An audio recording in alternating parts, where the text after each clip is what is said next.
তো অনেক দিন পরে আজকের করছি একটু কচুর ডাঁটা চচ্চড়ি চিংড়ি দিয়ে। নিরামিষ করলেও ভালো লাগে, ঠাকুমাও করতো কখনো কখনো নারকেল ছোলা, কখনো কখনো চিংড়ি, যখন যেটা থাকতো।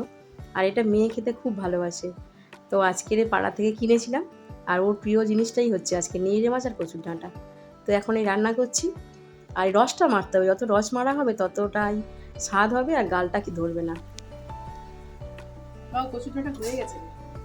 আজকের এই কচুর তরকারিটা অনেকটাই ছিল, কিন্তু শুকিয়ে শুকিয়ে এই কচুরটা হয়েছে। একটু খেয়ে দেখে বাবু তোকে বলবো, তুই বলিস।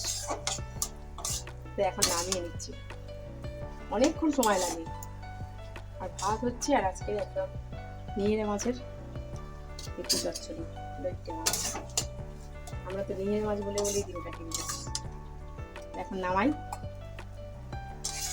শুকনো হয়েছে।